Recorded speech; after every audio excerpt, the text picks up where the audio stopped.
Baik, bismillahirrahmanirrahim. Assalamualaikum warahmatullahi wabarakatuh.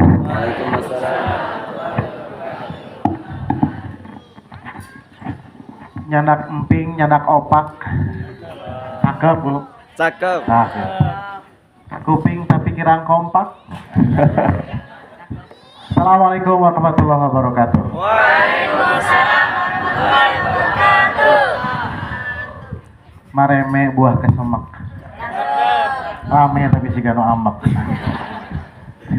Kami husnuzon, saya husnuzon, ibu, bapak, adik-adik semua masih saum.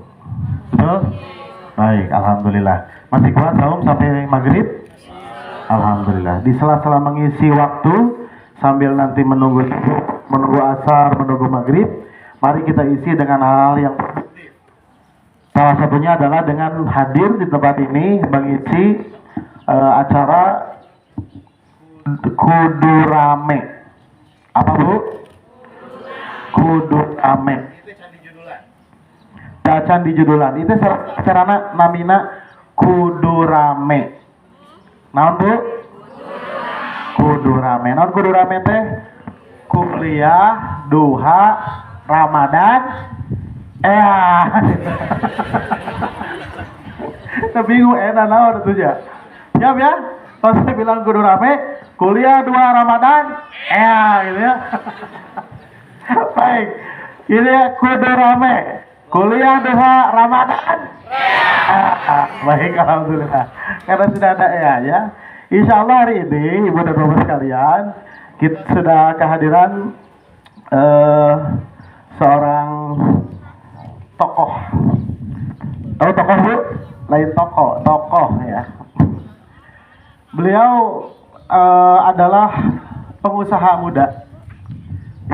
Kalau mudanya tampak, Ibu ya. Dengan saya selisih 1-2 abad. Ya pokoknya lebih muda dari saya lah, insya Allah ya. 32 tahun yang lalu ya. 32 tahun yang lalu lahir di Sukabumi. Coba orang Sukabumi. Saya orang Sukabumi. Baik ya, nggak apa-apa. Jadi di Sukabumi ngumbara ke Bandung ya. Dan alhamdulillah di Bandung beliau Makalangan ya.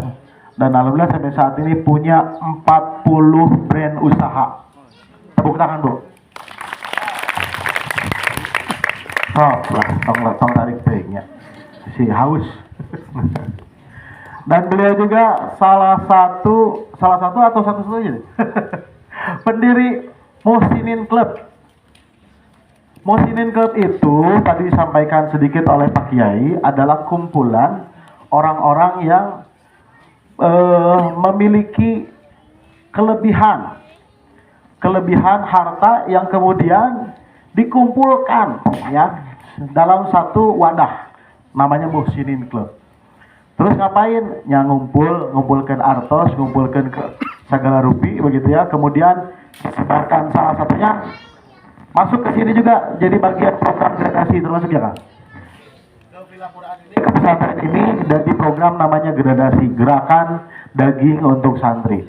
Jadi luar biasa ya, Muhsinin Club ini sudah sangat berkontribusi buat banyak pesantren, salah satunya dengan program gradasi yang dipersembahkan ke santri-santri dari pondok pesantren. Kemudian beliau juga adalah penulis buku, ada 24 setidaknya buku yang bestseller. Ya, insya Allah nanti juga akan dibagikan. Akan dibagikan informasinya ya. Kang Asad tidak apa-apa, tidak aman ya, nggak apa-apa. Insya Allah 24 buku bestseller, luar biasa ya. Boleh tepuk tangan lagi, Bu. PHNTN ya, ini cuaca syahdu begini, jadi harus banyak bergerak biar hangat. Dan insya Allah pada hari ini, ibu dan bapak sekalian, adik-adik ya, santriwan, santriwati, insya Allah Kang Dewa akan berbagi ilmu, berbagi pengalaman, berbagi inspirasi di pagi hari ini. Siap mendapatkan ilmu dan inspirasi dari beliau? Siap ya, insya Allah beliau akan sampaikan bagaimana caranya punya 40 brand usaha, bagaimana menulis buku 24 buku bestseller semua. Bagaimana caranya? Punya tetangga ya saya gitu ya. Gimana caranya? Ya teka aja sama. Insya Allah ya Kang ya. Dan langsung saja kita simak tanpa berlama-lama dan sampai duhur lah insya Allah ya. Sakuan namanya. Baik, silakan langsung saja kita simak Kang Dewa apa ya Kak? Ngobrol kan? Oh ngobrol, silakan. Bismillahirrahmanirrahim. Assalamualaikum warahmatullahi wabarakatuh. Alhamdulillah, Allahumma sholli ala sayyidina Muhammad wa ala ali sayyidina Muhammad. Ya, bersyukur di pagi ini bisa datang ke sebuah tempat yang luar biasa ya. Sangat tinggi sekali ya, perjalanannya. Enggak, tapi belum pernah tadi yang kata pakai bilang, dan ini baru pertama kali ke sini juga, dan alhamdulillah bisa bersilaturahmi dan juga sharing dengan teman-teman semua ya. Tentu di bulan Ramadan ini adalah bulan dimana kita mengisi hari-hari dengan banyak kebaikan, dengan Quran, dengan zikir, dengan sholat, dan dengan sedekah pastinya, dan banyak aktivitas lain. Tentu aktivitas pagi ini tadi apa namanya? Kudu rame ya, kudu rame. Kuliah duha Ramadan ya. Menjadi sebuah program yang luar biasa untuk bisa mengisi hari-hari kita, tepatnya mungkin di hari Sabtu ya, setiap pekan insya Allah ya. Dan saya kemarin diminta dikontak sama Pak Kohar beberapa pekan yang lalu, rada maksa memang ya, Kang, nu mana nu iya jadwalna gitu kan. Kang, ping gitu. Sabar ya tapi kumaha. Akhirnya alhamdulillah pas ngeliat jadwal, ada 2 jadwal yang akhir bulan qadarullah nggak bisa, ada jadwal lain, dan di hari ini insya Allah disempatkan untuk datang. Semoga bisa menjadi awal dari kebaikan kita semua di hari Sabtu ini ya, amin. Oke, saya nih temanya ini sebenarnya, saya kalau ngeliat judul kan, mana judulnya? Raih kemenangan hakiki bulan suci ya. Dan untuk di topik saya tentang berhubungan dengan finansial, kemenangan finansial. Yang menarik ketika ngomongin tentang kemenangan finansial ya kawan-kawan, bapak ibu semua, kita ini menang atas apa gitu. Jadi harus definisikan dulu menangnya tuh atas apa dan atas siapa. Kalau berhubungan dengan finansial, pasti yang bersama kita semua adalah berhubungan dengan status ekonomi, uang, duit, ya. Ya, semua berhubungan dengan masalah finansial lah gitu ya. Masalahnya adalah finansial ini ataupun uang ini sendiri, apalagi kalau misalkan kita ngomongin tentang agama, di agama kita Islam, dalam hal rezeki, itu sudah sama Allah itu sudah ditetapkan ya. Jadi teman-teman, kita semua nggak usah khawatir sebenarnya tentang apapun yang sekarang hidup kita ini, Allah udah tetapkan rezekinya. Nah maka saya mendefinisikan bahwa kemenangan finansial justru terletak pada 2 kunci. Ini nanti akan jadi bahasan obrolan kita, jadi ini prolog untuk di awal aja. Yang pertama adalah ketika kita sudah merasa cukup ketika dikasih sedikit. Sekali lagi ya, kalau bahasanya kita mungkin qanaah ya, merasa cukup dengan dikasih sedikit. Jadi ketika Allah ngasih kita dalam tanda kutip sedikit, udah cukup gitu. Itu udah menang. Kenapa menang atas apa? Berarti menang atas nafsu-nafsu kita yang sekarang ada. Dalam hal ini adalah pengen dapat banyak ya. Karena kalau ngelihat dari sudut pandang agama, dalam hal ini adalah nama aja ya harfiahnya. Kalau saya dulu juga pernah pesantren, jadi insya Allah juga bahasa Arab bisa gitu. Nanti yang denger gak bisa. 3 tahun saya pesantren, kurang lebih 3 tahun. Jadi belajar tentang Al-Quran juga, tentang Nahwu, Shorof, Mufrodat, dan segala macam. Harta dalam bahasa Arab itu kan artinya, bahasa Arab itu mal. Mala ya milu, mailan gitu ya, muyulan, kecenderungan ataupun kecondongan. Nah, yang menarik, mal ini, harta ini, itu membuat sesuai dengan maknanya. Artinya kecondongan atau kecenderungan. Kecondongan akan kita semua manusia, kita ini, untuk sampai akhirnya, sampai lupa kepada pemilik dunia, Allah. Jadi ada kecondongan, kalau kita sekarang bernafsu terhadap harta, biasanya kita kalau kecondongannya terlalu menarik gitu kan, terlalu besar, sampai lupa dengan pemilik dunia. Jadi misalkan kalau dalam bisnis itu ada proyek besar, tapi ya akhirnya harus melupakan waktu sholat gitu ya, atau katakanlah menabrak nilai-nilai yang memang diharamkan sama Allah. Itu yang pertama. Kedua adalah kecenderungan bagi kita ketika dititipin sama harta, misalkan nih, tiba-tiba Pak Kohar dititipin sama Allah harta 1 miliar. Amin ya. Saya amin, jebret gitu ya. Nah, ini harta ini akan membuat Pak Kohar menunjukkan karakter aslinya, kecenderungan aslinya. Mal itu kan tadi yang muyul, kecenderungan kan. Apakah Pak Kohar ini adalah orang baik atau orang yang tidak baik? Kalau orang baik, maka harta 1 miliar akan dipakai untuk kebaikan. Kalau orang memang bawaannya bawaannya memang jahat gitu ya, buruk, benang saya ambil dipakai lain-lain, kemaksiatan, hal aktivitas buruk lainnya. Nah makanya sangat penting buat kita gitu ya, sedari awal sebelum kita dalam tanda kutip dititipin harta banyak itu, memastikan diri kita ini benar-benar dalam kondisi yang memang baik. Kenapa? Karena khawatir ketika kita nih basicnya bawaannya itu memang buruk, sama Allah dikasih nih, 10 juta, 100 juta, 1 miliar bahkan lebih, makin membuat kita makin buruk. Dan makin membuat buruk, kecondongannya makin jauh dari Allah gitu. Nah makanya posisinya adalah, jangan sampai berpikir bahwa, saya mah gak mau jadi orang kaya. Nanti kalau orang kaya mah hisabnya lama gitu ya. Saya mah gak mau jadi orang kaya mah biasanya sombong. Itu beberapa hal seperti itu, argumen seperti itu biasanya dipakai untuk orang-orang yang memang tidak paham sepenuhnya tentang agama Islam itu sendiri gitu. Padahal kalau ngelihat Rasul, kita tahu sendiri bahwa Rasul itu panutan.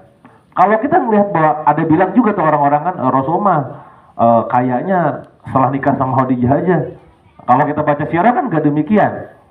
Kalau Rasul adalah orang miskin dan kutip gitu ya, maka kan panutan. Lah kenapa Abu Bakar, Umar, Utsman, Abdurrahman, Tolhah dan Zubair kok kaya?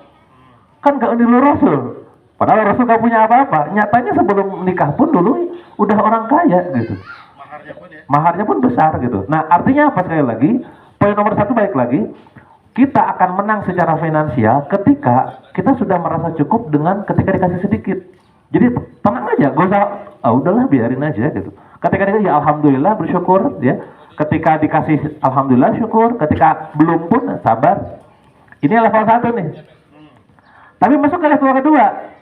Kapan kita dikatakan menang secara finansial gitu ya? Ketika kita dititipin banyak, keinginan kita adalah untuk berbagi banyak. Jadi ketika tadi posisi 1, kalau dikasih sedikit merasa cukup, kalau dikasih banyak pengen berbagi. Bukan menumpuk kekayaan.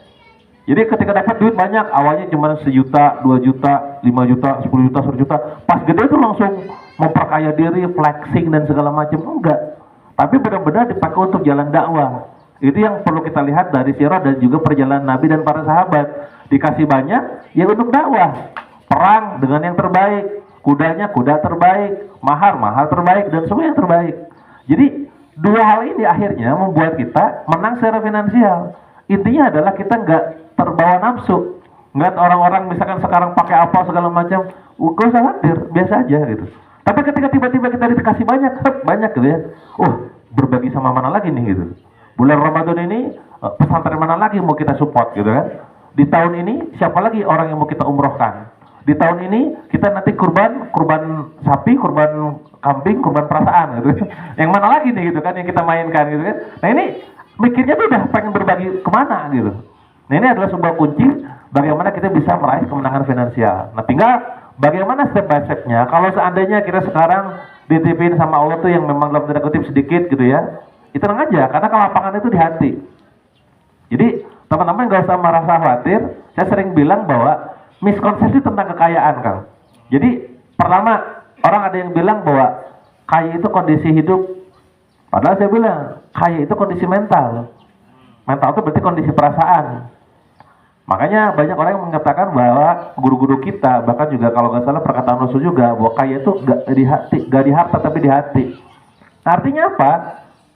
Orang kaya bisa saja dia miskin kalau dia pelit, ya, kalau dia sempit, gitu ya. Orang miskin bisa saja dia lapang kalau dia dermawan.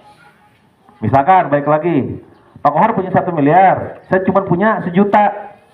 Pak Kohar pas sedekahnya adalah 100.000. Saya sedekahnya 100.000. Mana yang lapang? Pak Kohar atau saya? 1 miliar, sedekahnya 100.000. Saya cuma 1 juta doang, tapi sedekahnya 100.000. Saya. Ya kan, ya yang sejuta kan. Nah, artinya tidak melihat dari jumlahnya, dalam arti kelapangan hatinya gitu. Bisa jadi kalau misalkan saldo kita tipis, tapi kalau itu bisa jadi kita berbaginya banyak juga, ya itu lapang. Jadi nggak ngelihat kondisi rupiahnya sebenarnya gitu. Nah itu tadi. Nah terlihat dari mana? Kalau kita buka surat Al Imran gitu kan, alladzina yunfiquna fis sarra'i wad dharra wal kadhibina wal 'afina 'anil nas wallahu yuhibbul muhsinin. Nah makanya kenapa namanya Muhsinin Club? Nyambung ya. Ya Muhsinin Club itu dibikin atas dasar landasan dari ayat barusan. Orang-orang yang begitu ketika bersedekah dalam keadaan lapang dan sempit, nahan amarah dan juga memaafkan. Nah, sedekah itu kan dari lapang dan sempit. Nah artinya kalau misalkan kita sekarang kondisinya tuh lagi gak punya duit gitu ya, tapi hatinya itu lapang, maka tetap sedekah. Beda kalau hatinya sempit, mau dikit mau banyak, dia bakal nahan, pelit gitu. Nah artinya hartanya tersebut membuat dia makin menunjukkan siapa aslinya, dan sianya adalah membuat dia akhirnya terpedaya tuh dengan dunia. Nah makanya ini konsep penting, jangan sampai kita nganggap bahwa itu adalah segalanya. Itu nomor satu. Kedua, miskonsepsi apa lagi yang seringkali muncul di sekitaran kita tentang kekayaan gitu ya. Kedua itu adalah ini, tentang sedekah, apa namanya, nabung pangkal kaya. Di mana-mana nabung mah gak akan berubah ya, gak akan bikin kaya. Nah ini konsep yang kalau saya dulu dari waktu SD itu sering ada di buku itu loh. Nabung pangkal kaya gitu kan. Padahal kalau dalam kita di Islam, yang pangkal kaya itu sedekah gitu. Jadi dari dulu tuh memang kita hidup dalam kondisi kehidupan yang kapitalis, yang memisahkan agama dengan kehidupan, yang semuanya diukur dari materi gitu kan. Nah maka kalau kita pengen makin kaya, ya makin banyak sedekahnya gitu. Nah ini poin nomor 2 tadi ya. Jadi sekali lagi, kalau kondisi kita lagi dikasih sedikit, ya udah terima, bersyukur, sabar gitu kan. Kalau kita dikasih banyak, pengennya bawahnya pengen berbagi terus gitu. Ini sekilas gambaran tentang kekayaan finansial. Oh. Ya, baik. Luar biasa ya.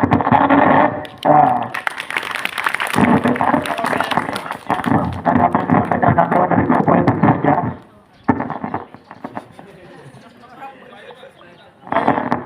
Buka aja. Dari dua poin tadi saja, sebetulnya kemenangan yang dimaksud itu adalah bagaimana kita bisa mengendalikan harta itu. Bukan kita yang dikendalikan oleh harta, begitu ya, Kang Dewa ya. Betul. Artinya ketika kita punya sedikit ya bersyukur dengan apa yang kita miliki. Kalaupun kita punya banyak, kita tidak jadi hedon begitu ya. Flexing tadi kan? Ya, hedon. Flexing begitu dan sebagainya lah.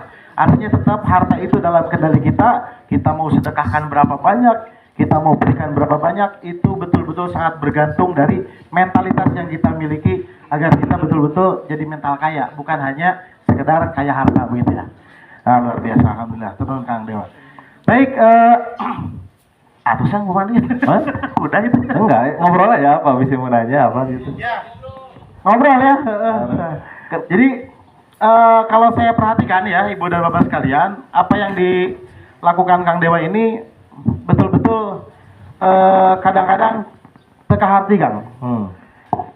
Ini pengalaman waktu kemarin urus hajian ya. Ya. Karena tadi menyinggung haji. Bukan di sini. Oh, emang enggak, silakan. Kang Dewa ini berangkat haji dengan fasilitas haji Furoda tahun 2022. 2022 ya. Saya pokok tuh.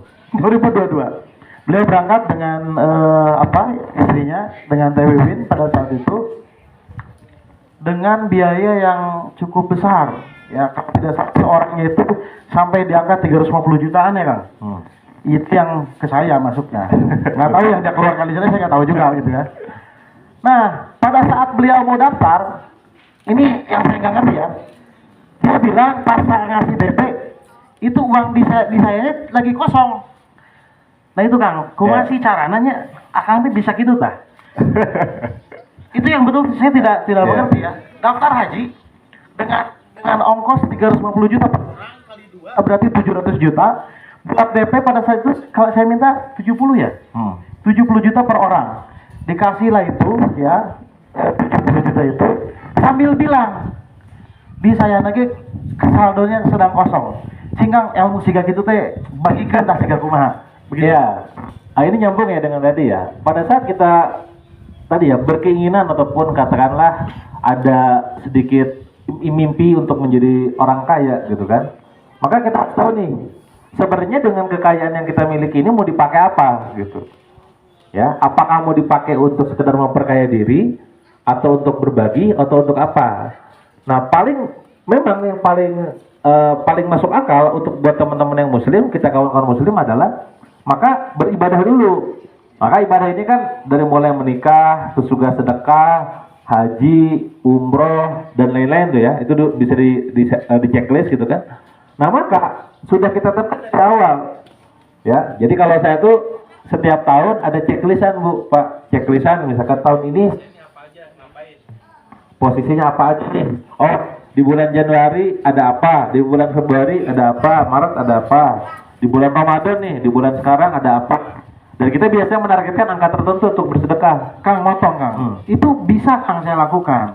Cuman kan kadang-kadang saya mikir duitnya di mana Kang? Duitnya di mana? Nah pada saat itu ya, yang saya tahunya ya saldonya kosong gitu. Ya. Tak kumaha gitu kan. Ya, nah ini bagian ikhtiar kita. Sekali lagi segini sudah Allah tetapkan. Tapi bagaimana cara kita menjemputnya, ikhtiarnya kita itu kan akan mempengaruhi juga, gitu ya. Nah, yang saya lakukan adalah tadi yang kata Pak Kohar bilang, memang benar di saldo saya kosong, di rekening saya kosong. Tapi yang harus teman-teman juga kawan-kawan ingat, saya punya banyak perusahaan. Yang dalam tanda kutip bahasanya tuh ketika saya genjot omset penjualan di A, di B, di C, di bulan depan itu bisa dapat. Nah ini yang mungkin teman-teman kadang secara manajemennya nggak nyampe ke sana gitu. Nah maka penting buat kita, walaupun rezeki sudah Allah tetapkan, tapi ikhtiarnya kita dalam menjemputnya juga harus ada cara gitu kan, ada caranya, ada sunatullahnya gitu. Oh ternyata Rasul berdagang, sahabat berdagang, oh saya juga berdagang, oh saya dagang deh. Nah, maka contoh gini Kang, pada saat saya dulu masih punya utang, ini mungkin gak semua orang tahu ya. Dulu saya punya utang 7,7 miliar Bu. Itu 7,7 miliar, perasaannya sangat, itu dulu uang semua tuh, uang semua bukan daun. Nah, pada saat ada yang nagih nih misalkan, ada yang nagih nih ke saya misalkan, wah pokoknya saya nggak mau tuh, bayar uang sekarang juga, transfer sekarang juga. Nah saya ngomong, saya nggak ada duitnya. Gak ada duitnya, itu bukan gak ada duitnya dari segi duitnya, tapi gak ada duit pas untuk cicilan utangnya. Nah ini poin dari manajemen keuangan. Memang kita ini kadang di sekolah, di SD, SMP, SMA, kuliahan bahkan, seringkali diajarin tentang bagaimana cara akuntansi, tapi gak ngajarin tentang bagaimana mendapatkan dan mengelola uangnya. Makanya pada saat pada lulus pada bingung gitu kan, kemana yang menang duitnya, ngitungnya bisa gitu kan, menang nanti mana gitu kan. Maka ada sebuah quote yang sangat menarik yang sering saya sampaikan juga, cara tersulit manage keuangan adalah ketika duitnya nggak ada. Ekonomi management itu ditahu gitu kan. Nah waktu itu kondisinya adalah di rekening saya nggak ada, benar-benar nggak ada. Ah ini gimana ya? Tapi saya masih berusaha dalam tanda kutip di masing-masing perusahaan itu ada laporan keuangannya masing-masing Pak. Yang waktu kita genjot gitu kan, kita ngobrol apalagi ordernya kita juga gitu kan. Cek gue mau ini nih, bisa kalau transfer? Oke aman Kang, transfer sekian puluh juta, sekian. Nah pas waktu itu terkumpul lah jadi gitu. Dan ini seringkali terjadi. Artinya apa? Cara kita memanage keuangan akan menentukan juga kita nanti di kedepannya gitu nasib kita. Ya dan saya juga sempat dengar ada hal yang menarik pada saat itu. Konon katanya ada yang ini juga ya? Ya. Giveaway. Apa? Iya, jadi yang menarik ini juga bagian dari keyakinan kita juga ya. Saya termasuk orang yang nggak pakai asuransi Bu. Jadi dari dulu zaman waktu sakit, ini juga banyak orang yang kata ya saya pernah sakit, pas waktu kelilit utang dan segala macam. Jadi murni penjagaan saya dalam tanda kutip yang ngejamin saya tuh bukan hal-hal seperti itu gitu kan. Terus gimana? Keyakinan saya bahwa saya ini kan tiap bulan ya Allah sedekah gitu kan. Saya ini sedekah, saya ini infak gitu. Masa Allah biarin saya gitu bahasanya kan. Insya Allah dijaga. Plus secara ikhtiarnya saya lakuin juga bisnisnya tuh. Nah maka ketika itu ini tuh saya tuh pengen hajian sama istri berdua itu kan total tadi berapa? 700. Enggak, 770. Oh iya 770 ya. Lumayan 70 juta. Iya. Nah, total tuh makanya selama pulang saya hitung 770 juta Froda itu. Nah waktu itu, waduh ini satu lagi gimana? Dan saya waktu itu niatnya adalah yang uang saya kasih ke istri. Daftarin istri. Nah saya kan nggak ada.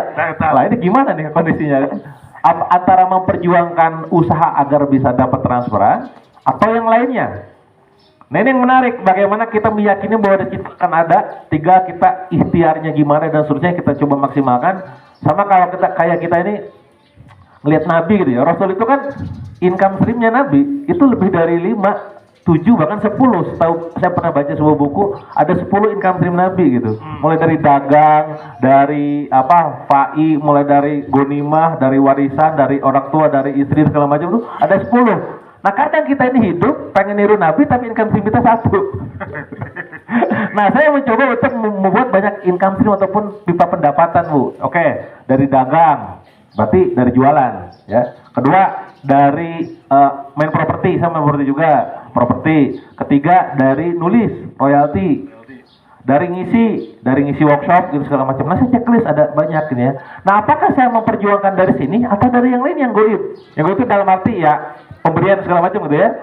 Waktu itu saya udah upayakan nih, wah ini kayaknya nggak mungkin nih. Udah kencengin doa, istighfar banyak gitu kan. Tiba-tiba kan waktu saya jalan ke Jakarta lagi nyetir, tiba-tiba ada yang ngechat ring ya, ring ini kan lumayan menarik nih. Pas dibuka, Kang nitip ya katanya. Apa? Ini bekal buat haji, katanya. Ongkos haji. Buat ongkos haji katanya. Saya waktu nyetir tuh gitu sendiri kan. Siapa nih pas dibuka? Dan dia cetan yang tring gitu kan. Oh saya pas nyetir tuh, bentar belokin ke kiri dulu. Pas dilihat, ini buat buat ongkos haji di sana gitu kan. Semoga batu maaf ya kan nggak bisa nemenin. Yang ngasih itu gak bisa nemenin. Yang menarik adalah pas saya buka, ada itu nominalnya bro. Nominal ongkos haji. Kebayangnya kan jajan paling berapa juta sih? Berapa kira-kira? 1 juta, 2 juta, 10 juta bro ya? Yeah. Pas dibuka 300 juta. Ongkos, dia ngomong ongkos. Saya langsung belok. Ini mah bukan ongkos, ini mah ente memberangkatkan aneh haji. Yeah. Tapi dari situ saya langsung bersyukur, ya Allah, nangis saya sambil nyetir. Benar-benar keajaiban itu benar-benar terjadi gitu kan. Ya udah langsung Kang Pak Kohar. Yang ini main istri udah nih saya ada nih 3 juta lagi, just transfer beres gitu. Nah yang kayak gitu udah sering kan. Jadi gini, kalau sekali mungkin kebetulan ya Bu ya. Walaupun tadi dalam dunia ini tidak ada yang namanya kebetulan. Semua sudah Allah gariskan.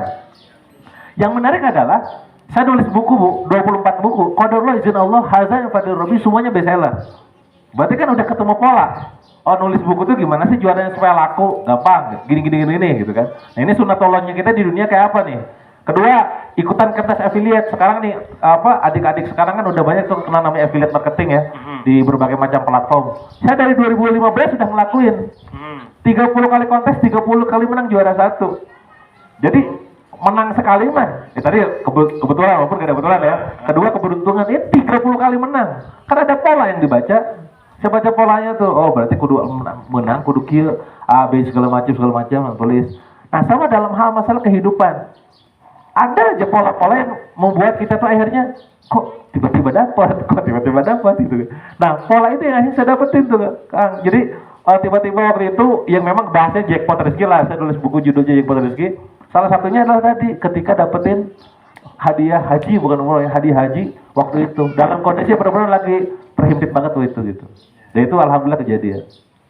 Gitu. Masya Allah, dahsyat. 40 brand ya Kang? Alhamdulillah. Cing kumaha Kang 40 brand teh. Bangunnya? Iya.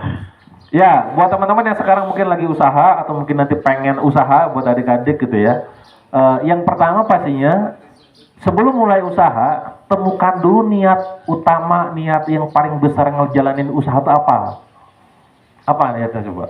Pengen sekedar kaya kah? Harus semua itu harus jelas niatnya gitu. Karena niat ini akan bahkan di pelajaran kita di sekolah kan awal-awal niat dulu ya. Bab niat dulu kan. Nah sama nih dalam kita bangun usaha itu apa sih niatnya gitu. Nah kalau udah ketemu, gini deh. Orang kelihatnya kita, apalagi saya lah ya, gak usah ngomongin teman-teman yang lain lah. Saya ini orang dilihat sama orang, si Dewa ini mata duitan, ya. Pokoknya mah tiap hari ngomongin sama dia dagang duit, 2D gitu, dagang duit gitu. Gak pernah ngelihat, pokoknya yang terlihat jelek lah gitu. Kayak gunung es Bu, gunung es itu kan di atas itu kelihatan segini doang. Di ini kan gak kelihatan. Yang gak pernah mereka lihat adalah bagaimana saya waktu itu pengen bebas hutang. Kan nggak tahu orang mah, nggak tahu utang saya berapa kan. Mereka nggak tahu bagaimana saya pengen punya rumah tanpa riba. Nggak bisa dipungkiri walaupun masyarakat kita sekarang banyak yang masih tidak teredukasi, KPR riba. Saya beli rumah di samping Pak Kohar tanpa KPR, tunai langsung. Sekarang saya beli rumah lagi di sana juga cash. Lagi ya. Jual lagi. Nah maksud tuh saya tuh gak mau gitu. Nah supaya gak kena riba gimana? Allah udah tuangkan dalam Al-Quran wa halalul bay'a wa harrama riba. Jadi jual beli sama riba tuh di dalam satu ayat gitu. Jadi bahasanya gini, ente kalau misalkan gak mau riba ya jualan yang rajin gitu. Kodenya gitulah. Ya udah saya jualan yang rajin. Saya gak mau rumah KPR. Saya gak mau beli motor, mobil pakai leasing. Karena juga tahu hukumnya gimana. Saya gak mau kalau umroh ketipu. Kenapa umroh ketipu juga? Kunaon? Murah. Kunaon murah. Diinvestasikan. Iya. Digolangkan. Kenapa sih jamaahnya memilih yang murah? Jelas karena duit kok. Bener ya? Ya kalau umroh berapa sekarang tadi mana Kang? Umroh berapa kan? 8 juta, 30 juta ya. Umroh 21 juta, itu aneh. Plus rugi berapa? 234. Oh, 34. Tuh, 34 kalau ada tiba-tiba 21 juta umroh plus Turki. Nah, itu jelas digolangkan deh ya. Nah, itu kan udah kita tuh secara make sense-nya bisnis gak masuk akal gitu ya. Tadi baik lagi, saya gak mau kayak gitu. Saya gak mau haji ngantri. Sekarang kan haji rame, berapa tahun kita? Kalau antrian tuh Berapa kan? 30 ya? Haji 30 Bu ya? 20-an. Nah kan lama gitu kan. Nah ini kan ibaratnya mah, oh ini gua kapan berangkat gitu kan. Nah saya pengen cepet lah. Walaupun sekarang ada haji khusus, ada haji furoda dan segala macam, lagi-lagi itu butuh duit. Saya gak mau ibaratnya tuh ngomong itu sedekah itu cuma modal senyum doang. Ya, kan senyum sedekah ya. Iya. Di kotak infak lewat senyum kan unggul gitu. Kalau kalian santri tuh. Nah ya udah lah, pokoknya tuh hal-hal kayak gini, pengen punya rumah tanpa KPR, pengen punya motor tanpa leasing, pengen umroh juga bisa nggak ketipu, pengen haji tanpa antri, pengen bisa sedekah banyak tanpa harus mikir-mikir, itu kan semua duit gitu. Nah kan niat saya waktu bangun bisnis, ya Allah gimana ceritanya, gimana caranya agar ketika Allah titipkan ini itu gitu. Makanya dalam setiap hari satu aplikasi yang sering saya buka tiap hari ada dua kalkulator. Dibuka dia itu, oke, rekening gua. Dan saya pernah bilang juga di beberapa majelis gitu kan, di beberapa forum, saya lebih gelisah ataupun lebih takut dan lebih resah lah katakan ketika uang banyak daripada gak ada uang. Mungkin Pak Kohar kebalik ya? Kemana? Kebaca kata. Biasanya kan orang mah Resah, gelisah. resah itu kan. Gegana, gelisah Iya. kalau merana. Iya. Bukan duit. Saya lebih gegana ketika banyak uang. Kenapa? Balik lagi karena kita tahu posisi tentang uang ini akan dipertanggungjawabkan. Wah ini gimana nih? Masa saldo di rekening 1 miliar lebih? Gak boleh gitu kan? Itu beneran. Gimana muter? Ini buat investasi, buat sedekah, buat kehidupan. Kapan Pak, Bu? Naon sih hidup? Paling imah, mobil, motor, naon sih? Eta wae. So, coba anak-anak dan adik-adik, apa mimpi kalian coba sebut? Eta coba. Pengen bangun pondok gitu kan? Kita unggul.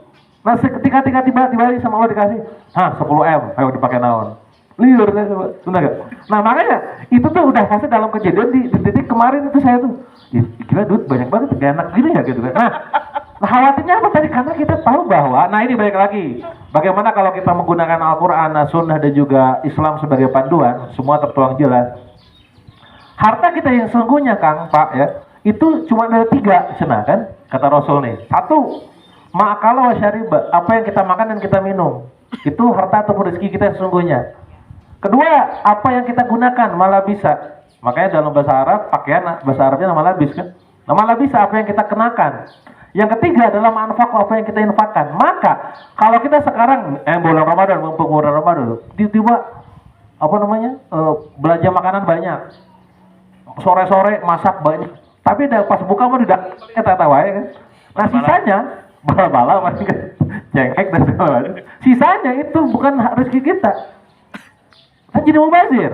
Kedua, kita misalkan tiba-tiba di rumah tuh pakaian di rumah banyak tuh. Wah, banyak banget gak pernah dipakai. Atau motor punya 3, gak dipakai 2. Nah, itu dipertanggungjawabkan 2-nya.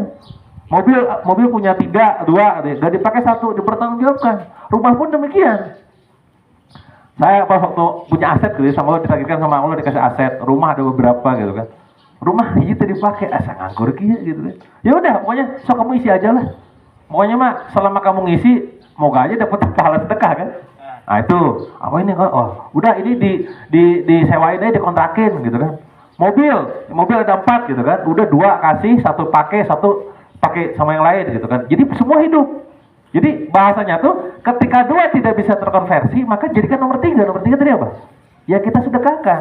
Nah, karena dalam kepala saya ini paham tentang konsep rezeki dan harta sesungguhnya, tiba-tiba di rekening loba kan yang kita tumpukan tidak ada hadisnya, yang kita koleksi itu semua akan dipertanggungjawabkan hak milik kan. Nah maka apa yang sekarang kita miliki ini, wah ini kok banyak ya, terus gimana ya supaya muter? Oke lihat, nah maka solusinya Islam kan kalau kondisi banyak sirkah, maka ada orang nih, oh ini punya kemampuan dalam mengelola ini, sok kolaborasi, yaudah kita invest sekian puluh juta, sekian ratus juta gitu. Jadi gitu kan, kenapa akhirnya membuat kita resah dalam kondisi harta banyak? Karena hal itu dipertanggungjawabkan. Itu juga kan yang kalau kita baca sirah tuh ketika Abdurrahman bin Auf dikabarin sama Aisyah bahwa Abdurrahman bin Auf masuk surga dalam kondisi menangkap, walaupun ada bilang beberapa adanya bilang katanya hadis itu hadis doif dan palsu gitu kan. Tapi pesan ahamumannya buat kita adalah bahwa ya kalau punya banyak itu semua dipertanggungjawabkan gitu. Nah maka supaya ringan tanggung jawab hisabnya, konversi di nomor 3 tadi manfaat kok disedekahin. Makanya ada targetan Ramadan sedekah sekian, dalam setahun ngumrohin orang sekian, dalam sekian 5 tahun ngebebasin lahan wakaf sekian. Saya punya targetan itu kan. Masih 1 M kan? Doain aja kan. Amin. Nah karena apa? Khawatir tanggung jawabnya berat gitu ya. Iya gitu. Luar biasa ya. Per Ramadan itu 1 miliar. Ya. Tepuk tangan boleh? Ini motivasi ya. Jadi motivasi buat kita nih. Ini 1 miliar sedekah gitu ya. Gitu. Artinya apa? Harta di kantongnya tadi lebih banyak gitu. Belum tentu juga. Nah, Belum salah tentu juga. ternyata. Nah ini. Nah, kadang saya juga gini kan, ngoreksi ke teman-teman dekat. Kadang kan obrolan dekat ya. Kalau Ya. di publik kan kadang Kan gini logika sederhana gitu kan. Betul. Ya. Jadi kalau kita ngeluarin 1 miliar berarti kan di kantong kita jauh lebih banyak. minimal 10 lah, 10% gitu ya. Nah, Atau gitu. 2,5% berarti dari berapa tuh? Sementara konsep yang akan sampaikan tidak seperti itu. Nggak gitu. Kemana? Nah makanya tadi posisinya ketika kita saya sih tanda kutip ya ada backingan saya tuh dibagi tadi di bisnis. Nah, ini penting manajemen keuangan nih, makanya hati-hati ada sebuah prinsip dalam keuangan. Kalau kita gagal manage uang kecil, maka kemungkinan besar kita gagal manage uang besar, Bu. Jadi misalkan sama suami, ibu dikasih uang 1 juta atau 5 juta, manage uangnya kacau. Kok mau dibayar 100 juta? Dibayar 5 juta, kayak amburadul. Tete-tete akang-akang juga sama tuh. Nah maka dari kecil, uang yang sama Allah dititipin kecil itu gitu ya, harus manajer harus benar. Karena ketika makin besar itu effortnya jadi beda. Wah ini gimana tanggung jawabnya gitu. Nah maka poinnya adalah baik lagi. Karena saya tadi ada punya pos-pos yang lain di rekening di personal itu sebisa mungkin, bahkan saya selama hidup gak pernah lebih dari 3 M. Ini saya buka itu. Gak pernah. Average 500 M. Average ya. Average. Dan itu pun adalah gak lama. Artinya dalam sekian pekan langsung investasi Harus keluar. ya. Mindsetnya tadi gak usah banyak-banyak gitu. Iya. Nah terus dari itu gimana bulan depan? Kan hidup, investasi. Investasi kan hidup nih. Tiba-tiba ada perusahaan ini, Kang, alhamdulillah. Ini kita ada perusahaan, dapat profit 2 miliar. Yaudah, gas, bagi 60% gitu. Iya. Nah ini, Kang, ini bocos, aman, tenang. Jangan yang seneng-senengnya doang ya. Iya. Banyak juga yang bocos, yang rugi, Bu. Iya. Jangan dikira yang mau profit. Ini rugi, ini masih on progress. Oh, tahan, sabar gitu. Ini nanti di bulan hajian nih rame gitu. Kita juga kan ada program hajian. Nanti kalau kita go nih sekian ratus jamaah, kita dapat sekian miliar gitu. Oh siap, bismillah gitu. Nah itu ada planningnya. Iya, betul. Tapi prinsipnya adalah, tapi tetap ya, jangan sampai juga salah konsep bahwa ketika bersedekah utamakan orang terdekat. Ada kan dalam Al-Quran juga ya hadisnya, ayatnya ya. Dari nafkah dulu, keluarga, apa-apa baru keluar. Jangan sampai keluarnya brutal gitu ya. Pasangan, anak, orang tua, kerabat, hidup menderita semua gitu. Jangan sampai kayak gitu juga. Iya, mantap. Gitu. Boleh tepuk tangan? Aduh. Ini semangat tidak ini merayakan kajian seperti ini? Halo? Hai. Semangat itu. Jadi Bu, Mbak,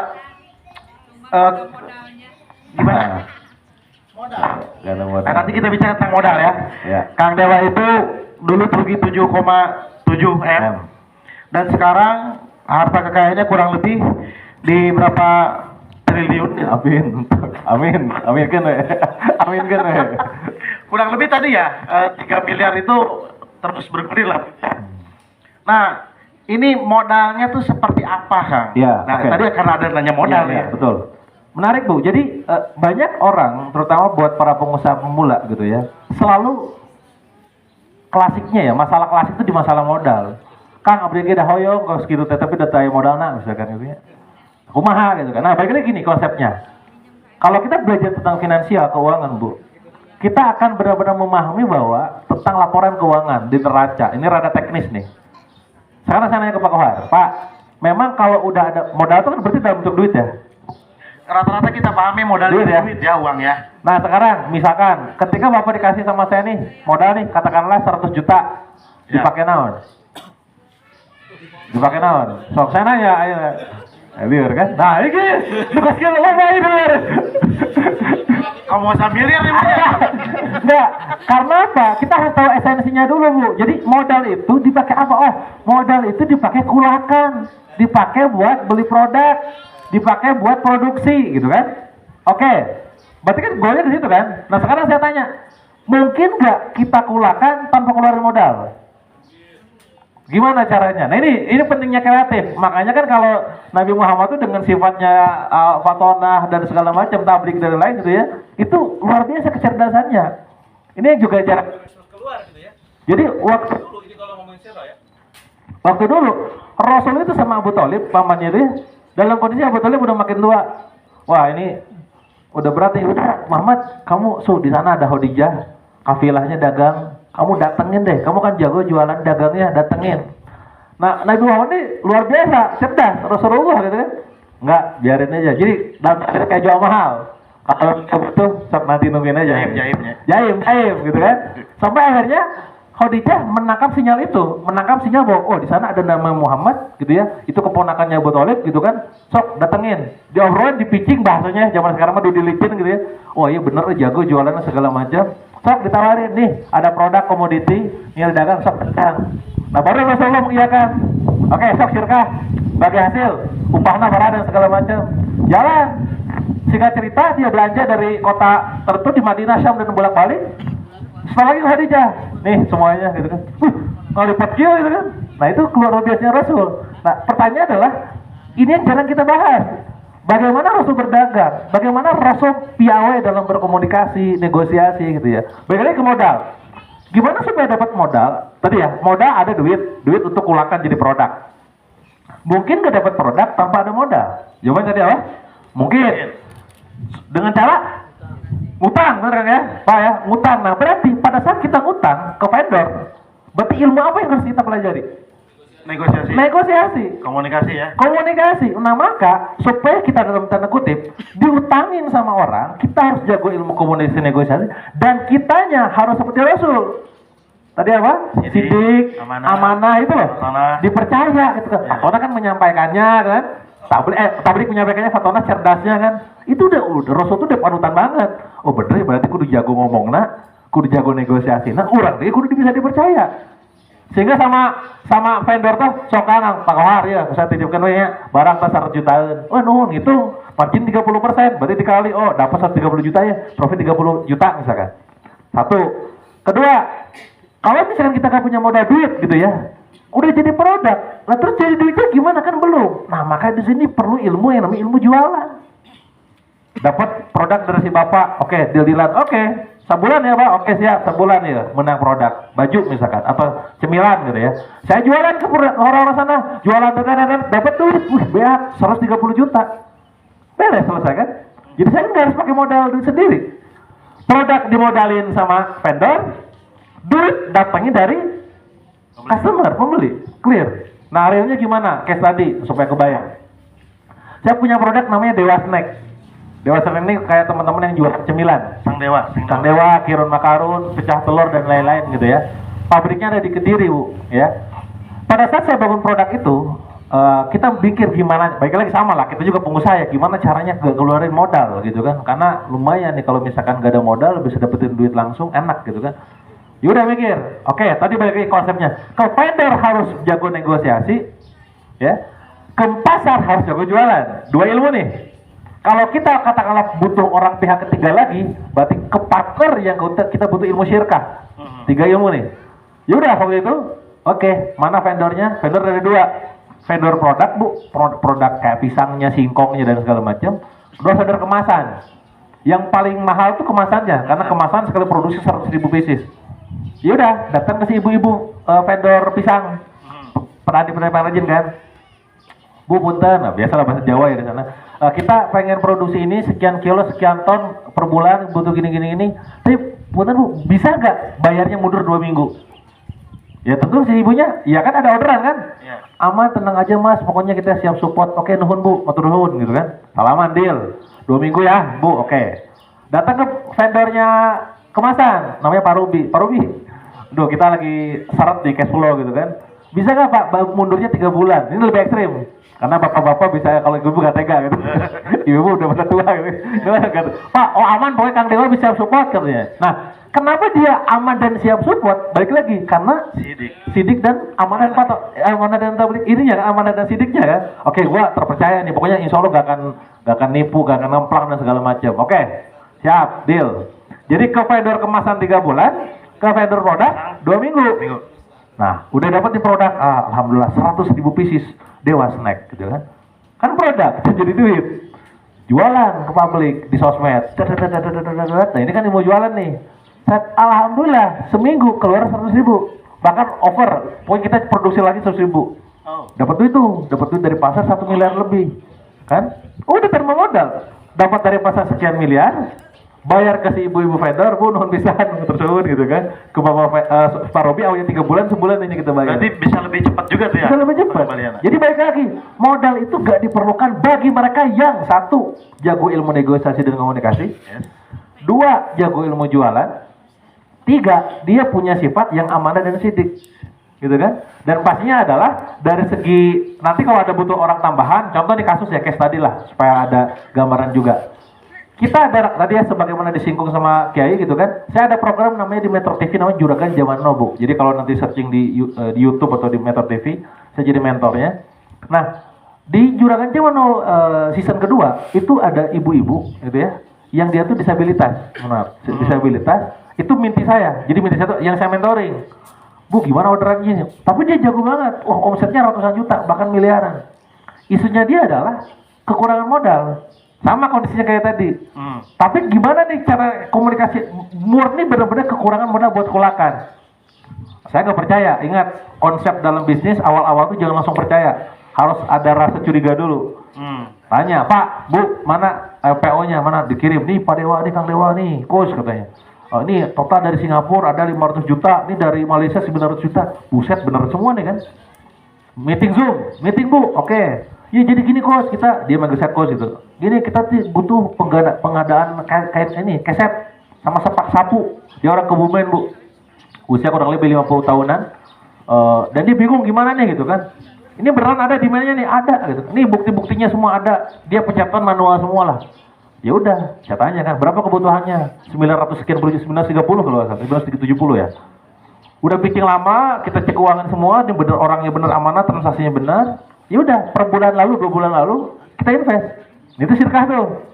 Sirkah yang tertuju pada khusus untuk produk. Jadi saya nggak masuk ke marketing, pokoknya mah duit 900 juta Bu, ini untuk pengadaan ini ya. Nanti pas di akhir, kita bagi hasil. Berikan sirkah mudharabah ya jatuhnya ya. Nanti bagi hasil, buat ibu sekian puluh persen, buat kita sekian puluh persen. Deal Bu, deal, aman. Kemarin udah bagi hasil 2 kali, alhamdulillah. Jadi modal 900 sekian, ke kitanya dapat sekian juta, ke si ibu dapat sekian. Nah ini solusi. Jadi Islam itu kalau nggak ada modal punya banyak solusi. Kalau kita nggak jago jualan, nggak jago negosiasi, cari orang yang jago, orang yang punya duit.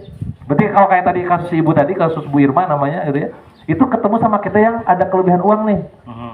Dan sadari lah Bu, sebenarnya ini juga Pak Kohar juga teman-teman gitu ya. Kita kesannya kayak ini kita tadi udah gak ada duit, gak ada modal, bingung gitu kan. Yakinilah Bu, di luar sana ada yang punya duit banyak, bingung mau ngapain.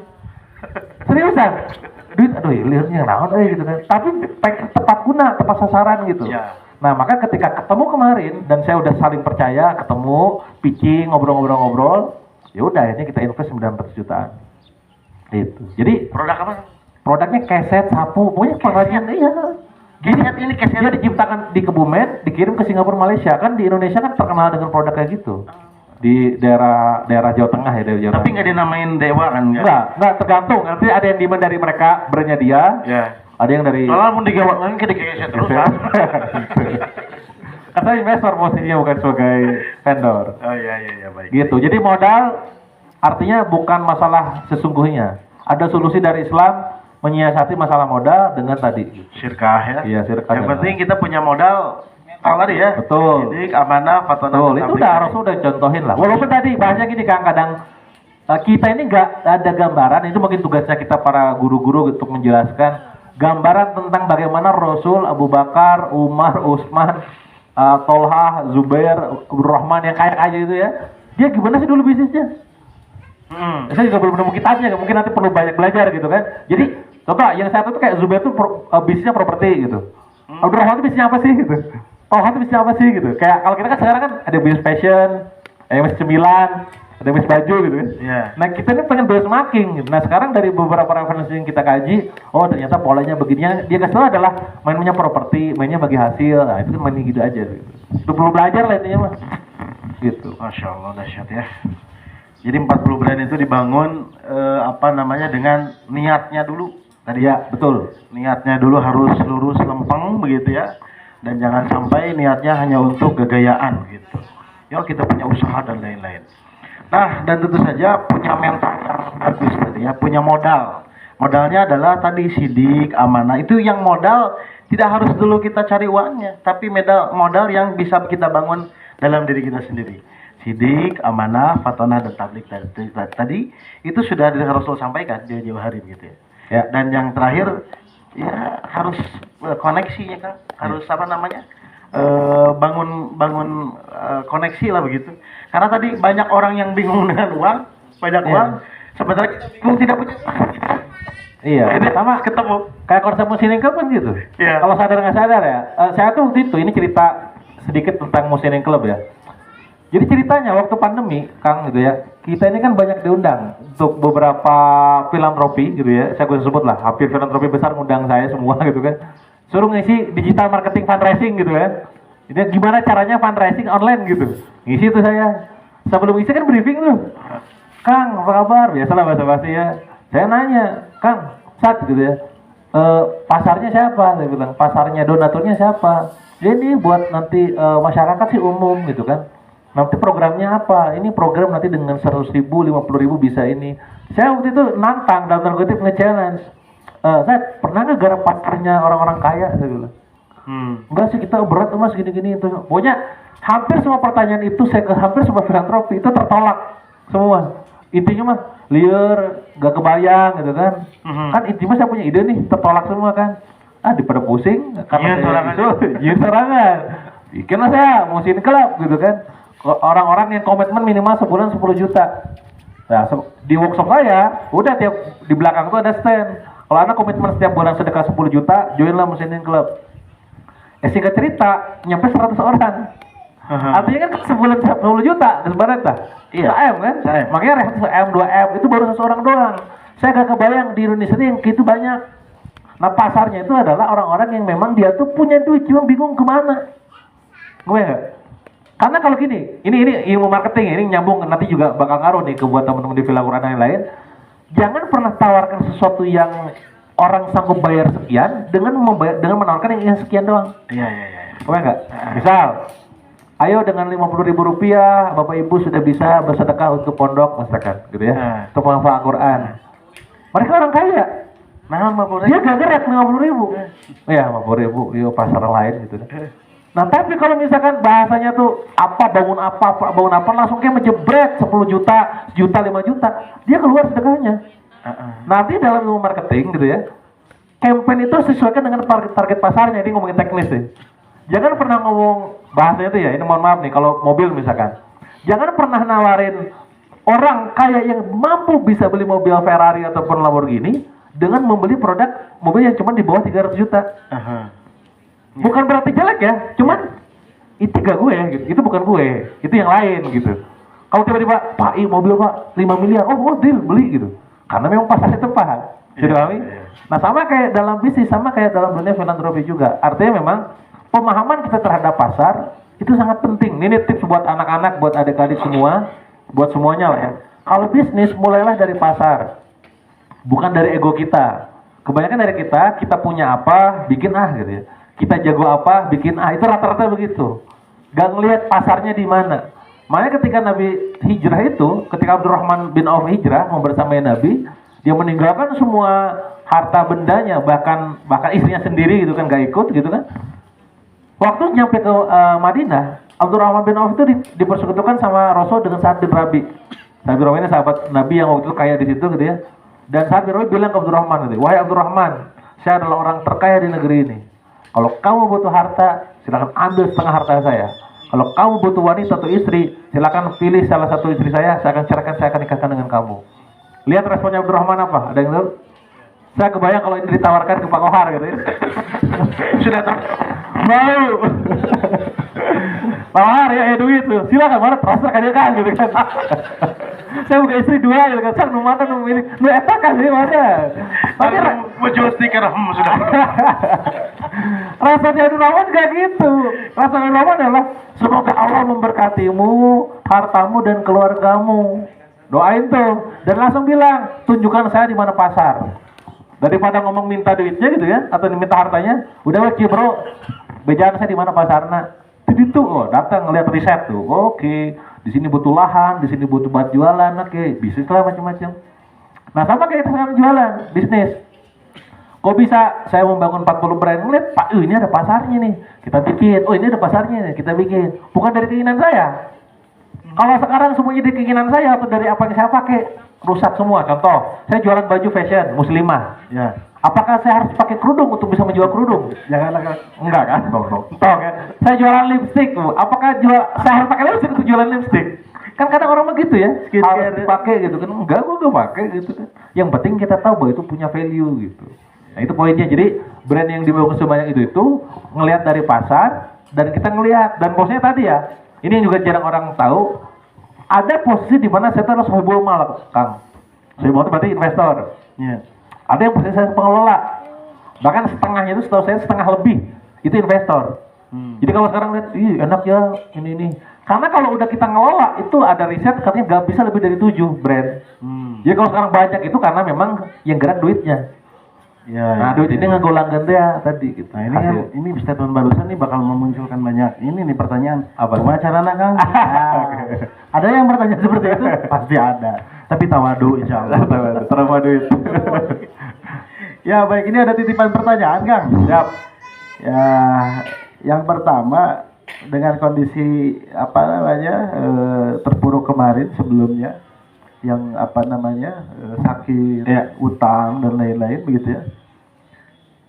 Amalan atau kejadian apa yang menjadi titik balik lompatan dalam kehidupan Kang Dewa ketika pernah dalam kondisi terpuruk itu? Amalan sih. Yang menarik ini Sholawat 100.000 diisi ayah gitu. Iya.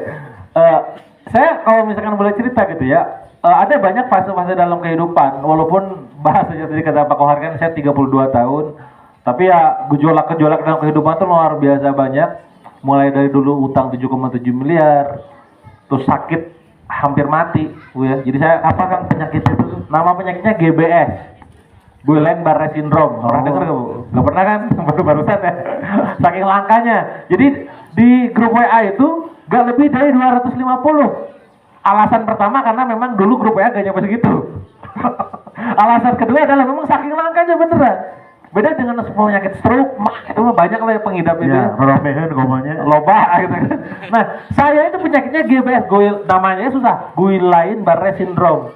Gak lebih dari 200 orang. Pokoknya lihat grup teh, buka di grup kabar tentang tiba-tiba sakit apa, ini kaku apa, innalillahi, banyak meninggal gitu kan.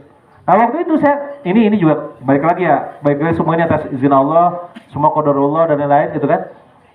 Waktu itu ceritanya, Bu, hari Kamis itu saya ngisi di seminar di Bogor. Ngisi seminar ini kan kalau ini kayak lebih ngobrol santai. Saya ngisi seminar sejam setengah, ngobrol segala macam. Pulang ke Bandung kok lemes ya gitu kan. Kok gak enak, badan tuh gak enak gitu kan. Yaudahlah tidurin di mobil tuh. Nyampe lah malam-malam. Hari Jumat di kontak sama tim. Kang, meeting Kang, bantu briefing dong buat launching. Yaudah, sok ke rumah main. Yaudah, gimana? Nih saya ajarin gini. Beres. Kok masih gak enak badan? Yaudah, hari Sabtu akhirnya saya ke rumah sakit. Ya, ke daerah Cahem, Hermina itu ya, deket ya di daerah Cahem. Yaudahlah, cek. Kata dokter ditanya, yang kerasa apa dalam hati? Kata dinya dokter biar aku nanya. Ya ini lemes Pak Dok, gitu kan. Ini gak tahu kenapa tiba-tiba dia ngecek semua, terus dia bilang ini mah kecapean. Yang namanya dokter kan ngomong ya kita percaya aja kan, oh kecapean. Tapi kok beda rasanya gitu kan. Yaudahlah, perlu dirawat ya, nggak usah, kalau pulang aja, ya udah pulang. Hari Sabtu malam, hari Sabtu sore pulang, malam tidur. Ya ini di rumah tetangga kan kita tidur tuh Sabtu tuh. Hari Ahad, kalau mungkin nggak waktu siapa ke rumah sakitnya, nggak tahu ya. Kan jarang di rumah juga. Nah hari Ahad itu Bu, pagi-pagi kok gak bisa gerak, badan mau diangkat, jadi nyirang. Yang kanan gak bisa gerak, badan kanan atas, kiri bawah gak bisa gerak. Cuman ini tuh kok kiri gitu kan. Panggil Bun, ini kenapa ya? Kenapa ya? Ini gitu kenapa gak bisa gerak? Wah ini langsung rempong kan, telepon ibu, telepon mertua segala macam. Hari Ahad kan, ya dokter susah juga tuh kan. Ya udahlah, balik lagi ke rumah sakit. Dicek semua normal. Sok coba Bu, semua dicek normal semua. Kita curiga apa lagi ya? Kagak enak ini, biar aku disihir atau kemana itu kan. Nah, ini mah kesehatan ilmu nih. Gak enak ini badan. Awalnya bisa ngomong, bisa minum. Pas orang ini makin gak jelas di badan. Minum bisa keluar lagi airnya, terasup gitu kan. Dites semua sampai akhirnya dites semua tuh normal semua. Dokter ngelihat ini kayaknya ada satu lagi harus dites itu untuk memastikan diagnosa saya gitu kan. Antara 3 penyakit, satu namanya adalah stroke ringan. Kedua adalah apa istilah dokternya saya nggak tahu. Yang ketiga adalah GBS. Dari sinyal-sinyal sih kayaknya GBS. Usia sila. Itu usia berapa tuh? Usia 26. Berarti kurang lebih berapa tahun yang lalu ya? 4, 5, 6 tahun yang lalu ya? Menikah baru 4 tahun. Saya nikah 21. Nah itu kejadian tuh. Nah waktu di situ dicek normal semua kan. Sampai ini di tes terakhir, wah ini udah fix GBS. Langsung dicek langsung udah deg-degan kayak sinetron gitu lah. Dari ruang perawatan saya harus turun katanya ke ruang HCU. HCU kan berarti udah intensif tinggi kan. Dari HCU udah pakai baju warna hijau itu, turun lagi ke ICU. ICU udah pakai ventilator, nggak tahu lah Bu. Pernah masuk ke ICU? Ada yang pernah masuk angkat tangan? Pernah lihat mungkin? Pernah. Serem Bu ya Pak. Nah itu ngalamin segini. Ini saya dibolongin, segera dibolongin. Sadar, artinya ninggalin gitu ya. Sadar. Nah ini bedanya. Stroke itu yang diserang saraf pusat. Kalau GBS yang diserang saraf tepinya Bu. Jadi kalau stroke itu cici gitu kan, ternyata ya, kalau saya saraf tepi, saya sadar, cuman gak bisa gerak, tangan gini. Sekarang kan kiri bisa tuh. Boro-boro. Ngangkat gini gak bisa semuanya. Diam doang. Ini. Tapi tahu oh ini gerak, mata ngeliat gini, oke. Tapi gak bisa gerak. Kaku semua, full kaku 100%. No datang saha tahunya. Tahu, makanya pas waktu dia ngasih apa tahu. Nah, ini menarik. Pas istri ngobrol sama sama dokter di ruangan ICU yang kemarin di post tuh di Instagram story. Ada si dokternya tuh, dokter Manu. Istri nanya, "Dok, kalau boleh tahu berapa orang yang pernah kena penyakit GBS di rumah sakit ini?" Nah, ini nanyanya di ruangan ICU. Security. Ayo kan ya. Si dokter bilang, seingat saya ada 3 Bu ya katanya. Berarti cuma 3 doang Dok yang pernah ngalamin penyakit GBS. Iya 3 orang doang Bu. Itu nasibnya gimana? Udah. Kata si dokternya, yang satu lewat Bu katanya. Maksudnya lewat? Meninggal Bu. Istri saya bilang, innalillahi wa inna ilaihi raji'un. Nah atas maaf gitu kan. Iya soalnya Bu, ibu dia sendiri Bu ya. Treatmentnya GBS itu kudu cepat, satu kan disuntik, wah langsung ininya obatnya mahal, sekali suntik 7 juta, sehabis 50 suntikan, itu sendiri tuh, wah liar kan, kondisi utang belum lunas, sebelum utang itu 17 belum lunas, jadi udah utang belum lunas sakit kan, wah suntik tuh, nah itu intinya pembiayanya mahal, waktunya juga butuh cepat, eksekusinya singkat cerita lewat, katanya. Waduh deg-degan. Kalau yang kedua Dok, ya mulai. Yang kedua, alhamdulillah selamat Bu katanya. Wih kata dokternya, alhamdulillah selamat. Istri saya bilang, alhamdulillah. Saya juga bilang tadi, alhamdulillah. Tapi Bu katanya, ada tapinya si dokter jangan ngomong beres ngomong. Tapi kenapa Dok? Ibu bisa lihat ya Bu, padewan ya Bu, lihat tuh. Tidur di situ, makan lewat hidung, ya. Pupnya juga di situ, semua serba di situ. Wah ini butuh kesabaran tinggi. Nah singkat cerita pokoknya Bu, si istrinya nggak tahan ngelihat ngedampingin suaminya. Pada saat proses perawatan ditinggal gitu aja. Allah. Jadi walaupun selamat ditinggal Bu katanya. dalam istri saya cuma bilang, oh gitu doang. Oh, nah HP urang. Tiga oh ilahi itu ya kan. Innalillahi gitu kan. Dua. Yang ketiga, ditanya lagi. Kalau yang ketiga gimana dok? Nah kalau yang ketiga bu, ini suami ibu makin deg-degan. Hiji maut, hiji orang ditinggal, hiji urang. Ya kita doa-doa aja bu ya, semoga Pak Dewa bisa ngelewatin ini dengan selamat gitu kan, sehat kembali segala macam, amin gitu. Nah itu dalam kondisi doa ICU Pak, jadi saya sadar, cuma gara-gara sadar jadi kepikiran. Sampai itu saya benar-benar tuh ngalamin, inget Pak sampai sekarang, gak mau tidur, konon coba Kang. Singgisan, maksud haluan gitu, bisi ya, pindah ruangan. Nah, sampai suatu ketika, ya di situ mau tidur itu kayak lama, dan ternyata itu momen koma. Jadi saya pernah koma. Ada yang pernah koma? Ada yang mau langsung kritik? Nah, saya pernah koma, Kang ya, pernah koma. Momennya lama, dan saya di ruang ICU itu kurang lebih 12-14 hari lah, 2 minggu gitu kan. Momen koma ini momen yang sampai sekarang mengubah cara saya hidup juga akhirnya. Yang ibaratnya tuh kayak saya tuh ngalamin spiritual journey Kang, ya. Jadi saya kayak ketemu sama Allah gitu ya, cahaya, sama cahaya ngobrol sama diri sendiri. Dan saya bilang, ya Allah ya Rabb, jika seandainya ini adalah hari kematian hamba, apakah semua amalan hamba ini sudah cukup untuk bisa mendapatkan surga Engkau ya Allah? Ya Allah ya Rabb, jika seandainya ini adalah hari di mana hamba harus meninggalkan muka bumi ini, apakah semua kebaikan hamba sudah cukup untuk bisa mendapatkan ridho Engkau ya Allah? Ya Allah ya Rabb, jika seandainya ini adalah hari kematian hamba, apakah semua amal soleh hamba sudah cukup untuk bisa mendapatkan rahmat Engkau ya Allah? Jangan-jangan ya Allah, dosa hamba lebih banyak. Jangan-jangan ya Allah, maksiat hamba lebih banyak. Jangan-jangan ya Allah, keburukan hamba lebih banyak, yang membuat Engkau murka dan memasukkan hamba ke neraka.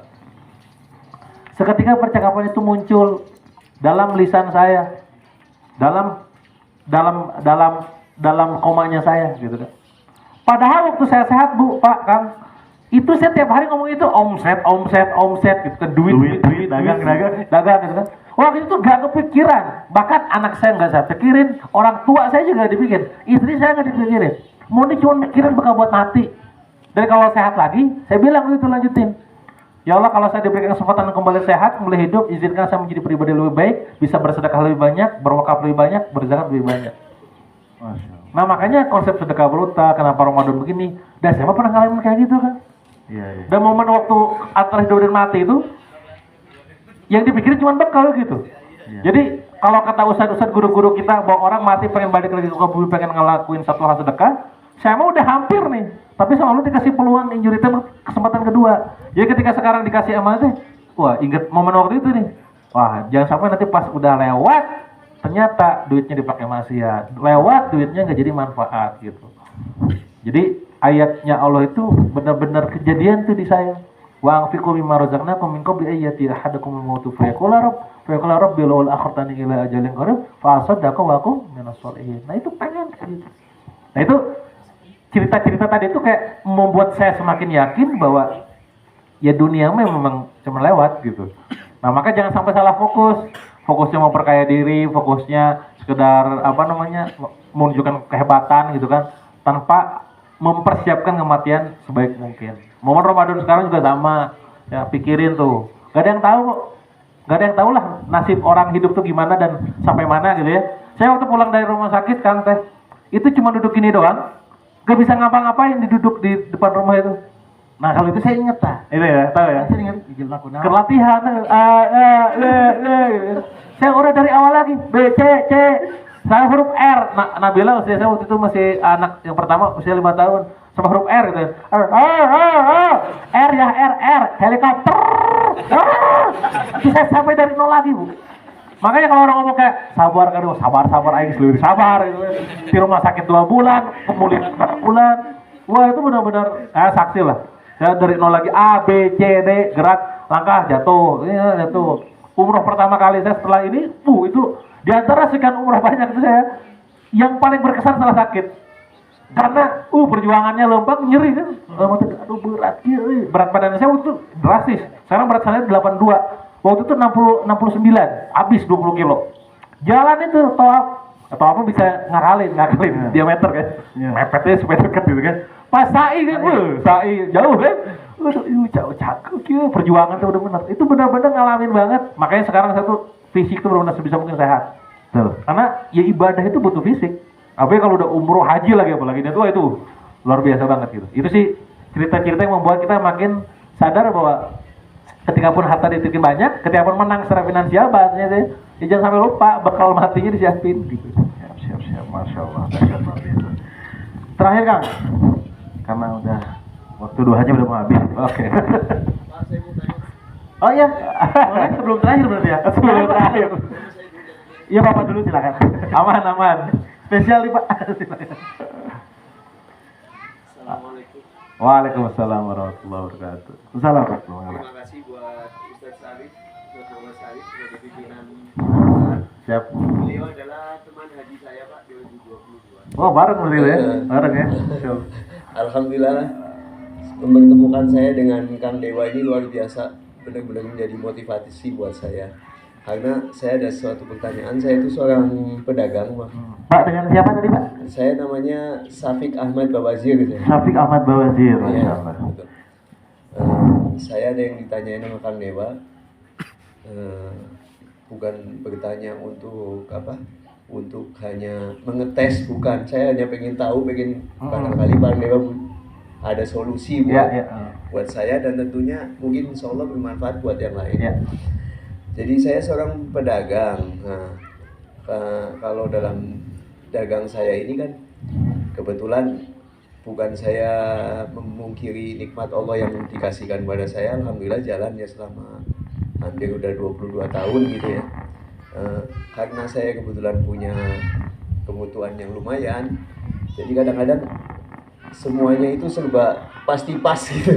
Jadi pas ini saya pengen ada penghasilan yang lebih sehingga saya mengembangkan usaha yang lain, Kang, dengan cara apapun, misalnya kayak model apa, kebetulan saya pengusaha mebel, kemudian saya usaha lain misalnya cabang misalnya dengan frozen food atau dengan baju atau dengan susu kambing, saya udah jalanin semua. Dan kebetulan saya punya saudara juga ada yang pedagang mobil, saya juga minta jatah sama dia untuk seperti yang tidak pakai modal yang seperti Kang Dewa tadi sebutkan, modal kepercayaan, sidik amanah, dan kakak saya juga mengasihi dagangan. Tapi kok dirasa sama saya cabang-cabang itu semuanya bukan saya itu ya, tapi stuck gitu. Jadi nggak jalan berkembang itu enggak. Malah justru yang bawaan saya ini yang usaha mebel ini yang alhamdulillah gitu. Cuman kebetulan karena kita punya kebetulan saya punya toko juga rusak berat dan akhirnya saya udah lama nggak bisa bangun. Akhirnya saya punya saudara yang berbaik hati dan mau membangunkan tanpa saya minta, dijadiin sama dia kan, sehingga saya punya utang. Orang menghutangin itu berat, tapi yang paling berat lagi bayar utang. Waduh, beratnya luar biasa. Nagih utang juga lebih berat Pak. Ngasih utang itu berat sekali, tapi membayar utang jauh lebih berat. Karena kita juga kadang-kadang butuh dengan kebutuhan. Iya. Yang saya tanyakan ini Kang Dewa, apakah saya harus mencari cabang-cabang lain untuk menutupi saya untuk berhutang, untuk membayar hutang saya, atau dengan mengembangkan saya yang udah ada sekarang gitu? Karena saya udah coba tapi belum gitu. Dengan cara apa menentukan sesuatu agar seperti kayak Abdurrahman bin Auf, Utsman bin Affan, Zubair, seperti sahabat Rasul, Tolha yang akan sebutkan tadi. Mereka bukan orang yang sekolah S2, S3, tapi mereka kok bisa jalan. Internet kayak dulu ya. Iya, saya ingin mencari celah itu, tapi belum ketemu bagaimana cara mencari celah itu. Siap Pak, mantap.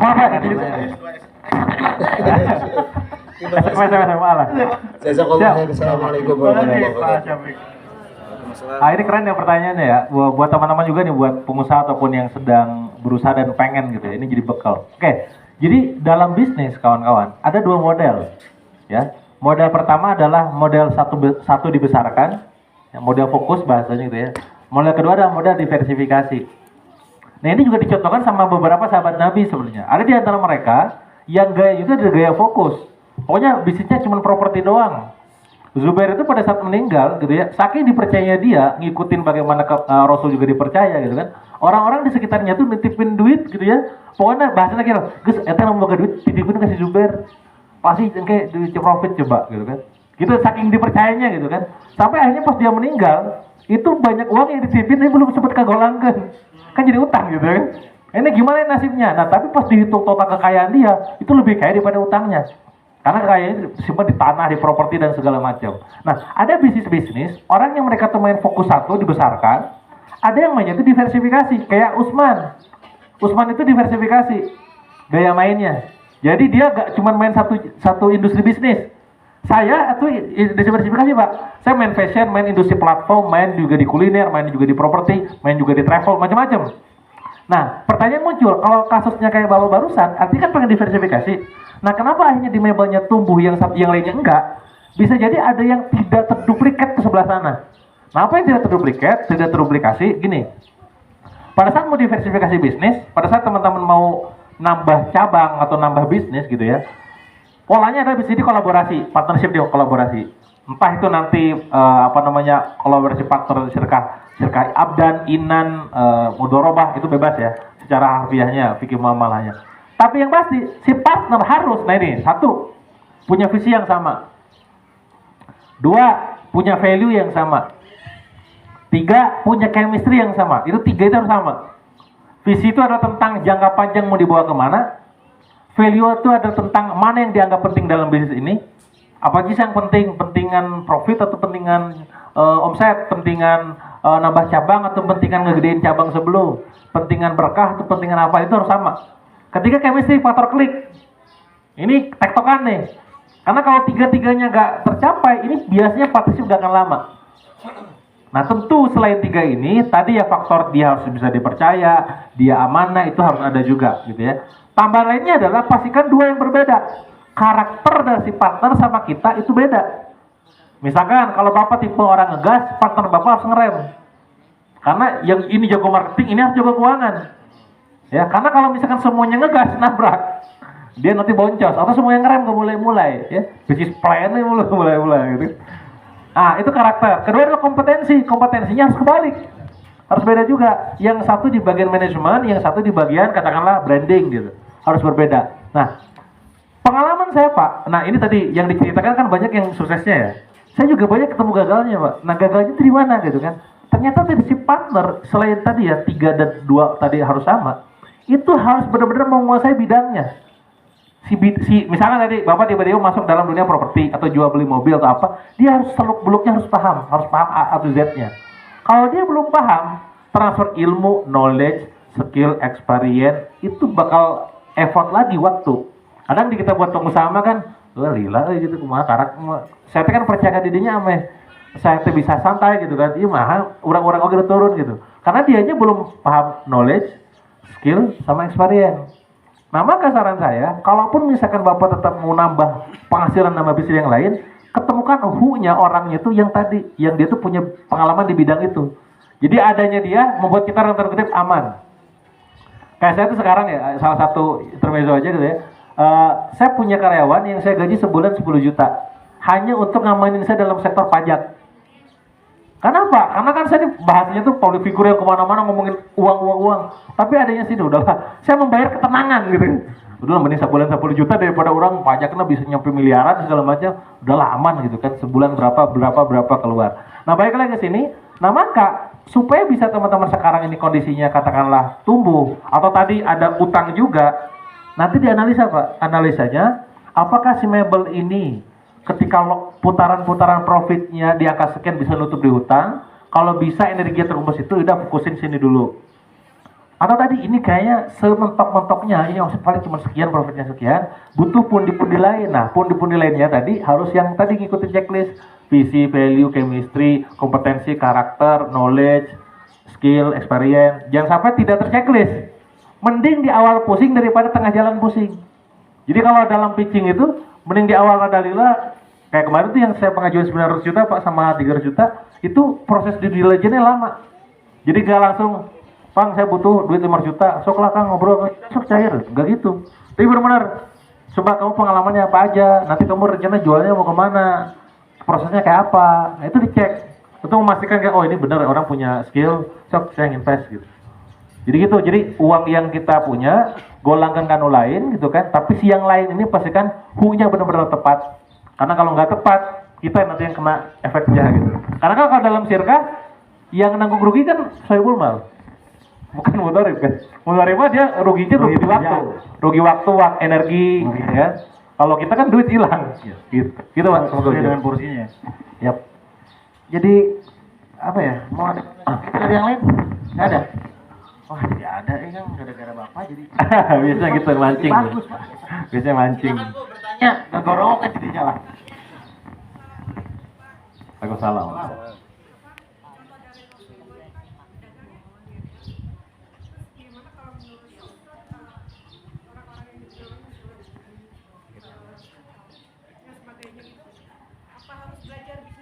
Ya, ya menarik nih ya. Iya, siap, siap. Masuk. Nah ini menarik ya, bahwa balik lagi bedanya kita sama zaman dulu. Kalau zaman dulu mah apa-apa tuh pasti agama Al-Quran dulu, agama dulu, baru sisanya ikutin. Contoh gini, saya dulu kuliah di jurusan kimia di Bandung, di UPI Bandung. Pendidikan kimia, ada yang namanya Fakultas Kimia, namanya Jabir Ibnu Hayyan gitu kan. Itu ya dia jago di kimia, di biologi kedokteran ada Ibnu Sina gitu kan. Ada matematika Al-Khwarizmi gitu ya. Yang menarik adalah kita kenal atas itunya doang. Kita kenal bagaimana mereka pun sebenarnya adalah ternyata orang-orang yang paham tentang agama. Qurannya bagus, hadisnya jago gitu kan. Ini semuanya bagus lah. Tapi kita brandingnya cuma satu. Nah ini yang menarik gitu kan. Nah, apa hubungannya dengan tadi? Sebenarnya kita bebas milih profesi jalur hidup kita masing-masing, Bu. Ya, gak harus juga sebenarnya untuk menjadi seorang pengusaha, karena gak ada yang mengharuskan. Buktinya apa? Ali bin Abi Thalib dia memilih jalur keilmuan. Ya, Abu Hurairah juga sama. Ya, terus banyak lah. Khalid bin Walid memilih jalan perang gitu kan. Atau misalkan kayak jadi pejabat boleh juga. Gak ada yang salah. Yang salah adalah yang dia tuh gak milih dengan kesadarannya gitu kan. Jadi kan konsep takdir itu adalah ketika tidak bisa pilihan. Kalau konsepnya itu dalam ikhtiar, berarti kita milih. Makanya ikhtiar kan dalam bahasa Arab ikhtaru yastar ikhtiaran kan. Ini kan ngomongin sorof ya. Mereka memilih. Nah artinya gitu nih, gue milih mau jadi seorang dokter mah enggak. Emang harus ada di bidang itu. Pertanyaan muncul, apakah harus juga jadi pedagang? Enggak harus. Kalau misalkan mau keinginan, ya mah enggak, yang belajar gitu. Poinnya adalah bukan berarti, maka saya nulis buku di buku kedua saya, Bu. Tidak ada yang lebih mulia antara pengusaha dan karyawan ataupun sejenis lainnya, ya kalau prosedurnya, kecuali mereka yang bertakwa. Jadi jangan merasa mentang-mentang pengusaha, oh gue bisa menghidupi. Belum tentu di mata Allah tetap bertakwa yang paling tinggi derajatnya. Ya kalau tahu apa namanya, kalau tahu cuman azan doang bisa masuk surga, ya Bilal ngapain berbisnis gitu, udah azannya terus kayak gitu bahasanya. Karena dia ada jalan hidupnya masing-masing.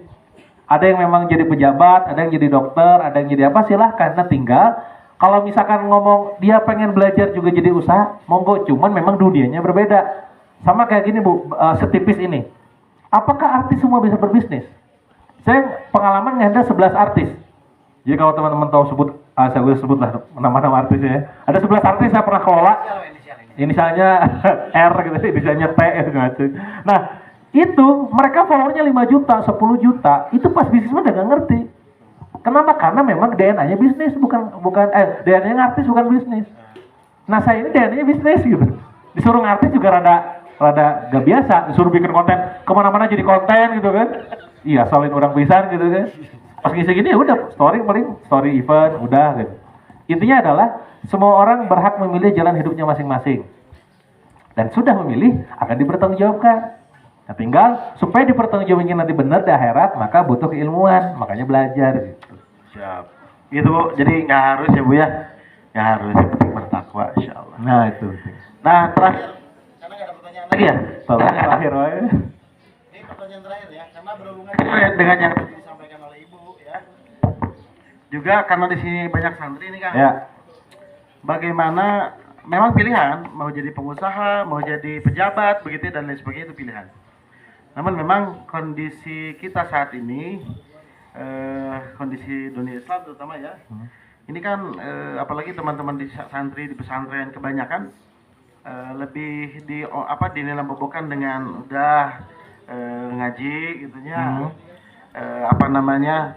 Zikir gitu ya, dan lain sebagainya. Tanpa harus memikirkan mendapatkan maisha atau mendapatkan usaha gitu, seperti itu. Sehingga akhirnya kan secara ekonomi kita sangat tertinggal gitu ya. Nah, makanya muncul seperti Kang Dewa dan lain sebagainya ini jadi inspirasi. Nah, bagaimana menumbuhkan jiwa-jiwa entrepreneurship seperti itu Kang buat para santri dan para ibu-ibu yang mungkin punya anak-anak di rumah? Ya, kata kunci yang menjadi pembeda antara entrepreneur ataupun pengusaha dengan yang lainnya adalah di keberanian, Kang. Jadi, bahasanya gini, memulai usaha itu dengan berani, dengan keberanian. Menjalankan usaha dengan keilmuan. Membesarkan usaha dengan kesabaran. Dan semua prosesnya butuh keimanan. Nah, artinya gini, sekarang Akang usia nih ada yang usia saya lihat mungkin 15 tahun, ada yang 11 tahun, ada yang 18 tahun gitu ya. Yeah. Nah, dari sekarang mulai aja berani dulu, berani mulai. Mulainya gimana? Dagang aja dulu. Ya. Bagaimana Rasulullah dari muda udah gembala kambing, semua nabi ngelakuin itu gitu kan, terus mulai dia dagang nanti terbentuknya di usia berikutnya. Ya, jadi gini, yang kadang orang nggak lihat dan seringkali orang nggak lihat orang tuh pada saat titik suksesnya. Dia tuh nggak ngelihat dalam prosesnya itu berapa kali gagal, berapa kali ditolak, berapa kali bangkrut, berapa kali rugi. Ya, Akang tahu saya rugi 7,7 M ya. Tahu nggak berapa investasi yang sudah saya keluarkan selama 3 tahun terakhir? Tahu nggak? Nggak tahu. 8,5 miliar saya kasih tahu. Masya Allah. Tuh, nggak tahu kan? Orang tuh, wah bisa 40% wah. Tak apa, orang mana kalau duit. Kayak itu kan. Nah, maka mumpung teman-teman sekarang masih muda, dari sekarang mulai. Nanti kerasnya 10 tahun kemudian. Seriusan? Saya tuh mulai sejak tahun 21 tahun, usia 21. Sekarang 32, sekarang 10 tahun ya. Bahasanya tuh kalau punya checklist impian gitu ya, mungkin akang dapat pengen punya rumah, pengen punya apa, udah punya semua gitu ya. Rumah, mobil, motor, umroh, haji, istri, apa lagi? Udah, nah udah gitu loh. Padahal usia masih 32 gitu kan. Nah, karena saya mulai curi start usia 21 bisnisnya dan mulai belajar bisnisnya usia 17. Jadi saya ngoleksi ilmu 17 tahun ke 20 hiji. Jadi mulai SMA berarti ya? SMA kelas tilu. Jadi saya udah mulai sering baca. Nah, gimana? Kalau gimana cara namainnya? Sering baca-baca buku bisnis.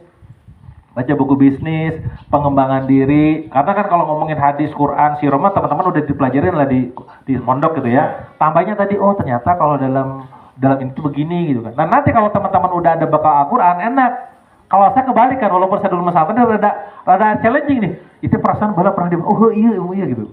Nah, teman-teman disinkronin gitu kan. Oh iya bener ya, karena bakal ngaruh nanti. Percayalah, setiap hari coba sebulan sekali targetin, selain teman-teman targetin baca Quran gitu dan hafalan. Tadi baca bukunya misalkan minimal sebulan 4 buku deh, seminggu 1. Saya bakal udah 8 sebulan. Seminggu 2. Dulu ya habit saya, salah satu habit saya tuh kalau ditanya gitu ya, itu salah satu habitnya. Terus juga mulai jualan. Sekarang bahasanya tuh karena udah ngelatih 10 tahun lebih, 12-13 tahun dari bisnis. Jadi kalau ada produknya udah tinggal oh ini ya duit, udah kebiasa. Karena udah terbiasa sama kayak teman-teman ya baca Quran atau apalah yang habit gitu ya, kan udah terbiasa kan polanya. Nah, saya tuh udah terbiasa gitu kayak oh ini. Makanya saya sering beberapa orang bisnis yang saya ketemu tuh, nih hati-hati di sini nih gini-gini. Karena tengah waro kejadian bangkrut. Kan saya ngomong gitu. Karena intuisinya muncul. Nah, ini harus dilatih. Nah, tadi ketika teman-teman belajar mengubah state dalam konsep yang nggak tahu jadi tahu. Nah, dengan cara apa? Dikasih tahu. Ini saya kasih tahu nih teman-teman. Teman-teman kalau mau menanamkan jiwa entrepreneur dari sekarang, ayo mulai baca buku, mulai berlatih jualan, gitu kan? Mulai senang ditolak. Karena jualan tuh pasti ditolak. Nawarin jualan makanan, jualan tolak pasti ada. Nah, berarti mentalitas, menanamkan mental. Ya. Nah, ketika udah dikasih tahu, harus jadi pahamnya dengan cara belajar dari kayak acara seperti ini, dari buku, dari seminar, dari nonton video YouTube dan segala macam, banyak sekarang aksesnya. Beda kayak saya dulu, kalau dulu akan sangat challenging belajar, sekarang mah banyak lah. Channel YouTube saya aja 400 video lebih tuh free buat teman-teman belajar gitu kan. Dari udah paham, nah supaya bisa harus latihan, berarti nawarin jualan. Mulai bikin akun IG-nya, mulai bikin akun jualannya, bikin live apalah bebas terserah. Pokoknya jualan aja dulu. Nah, nanti terakhir dilatih dengan berbagai studi kasus. Kenapa tadi kasusnya Bapak kan gini-gini, itu satu dari sekian banyak kasus yang sering terjadi tuh. Kan saya ngembangin bisnis, pas ngembangin yang satu mau profit tuh orang jalankan langsung ente. Nah, ini dan saya udah ngalamin juga. Salahnya adalah di sini. Oh, jadi udah tahu polanya. Menjawab pertanyaan what if, bagaimana jika gitu kan. itu kebaca. Maka baiknya simpulin buat teman-teman yang sekarang pengen nanamin jiwa usaha atau entrepreneur, sering-sering baca buku usaha ataupun entrepreneurnya, self developmentnya gitu ya. Terus juga mulai belajar, mulai jualan sendiri, berani nawarin, dan nanamkan mental ditolak. Jadi pokoknya mah saya kasih challenging deh dalam bikin kertas, ya bikin kertasnya kotak-kotak sampai 50 kali. Ini treatment buat santri gitu ya. Coba nanti dicobain ya sama ustadz-ustadznya. Nah, tulis namanya itu form penolakan. Penolakan. Misalkan ngejualan kiripit atau jualan susu atau jualan sari kurma apapun ya. Tahu Pak ini tolak hiji coret. Yes, coret. Jadi yes. Nah, cek biasa nak mau nyampe 50 berhasil jual. Ya, gagal tuh. Berarti kan berhasil. Berhasil ya. Nah, nanti bakal ada efeknya. Maksudnya gini, ketika nanti pas udah besar ditolak itu jadi biasa. Iya. Kan kadang kita mah jualan ditolak, asik kan orang mang tebakat. Juga gue sih tebakat. Karakter lu kali gitu tebakat gitu gue masih.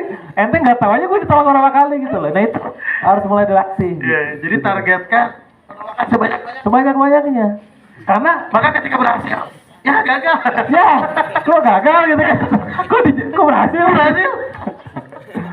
Karena sekarang kebalikannya, sekarang tuh kayak siun gagal, siun ditolak, siun bangkrut. Yeah. Sama Kang, nanti kalau misalkan ditolak gimana? Kalau misalkan rugi karena itu gimana? targetnya ditolak. Lah ya. Misalkan enggak, kalau buku saya sekarang kan kalau rugi gimana? Emang pernah untung gitu. Kalau gagal gimana? Emang pernah sukses gitu kan? Selalu mikirnya negatif, sekarang dibalik kita mikir negatif, udah form kegagalan, penolakan. Kita masuk bisa oke gitu. Beda. Nah itu ya, berani memulai ya. Dan tadi tipsnya bikin target kegagalan sebenarnya. Siap, alhamdulillah, masya Allah luar biasa nih. Ramadan tiba, Ramadan tiba, Ramadan tiba, marhaban ya.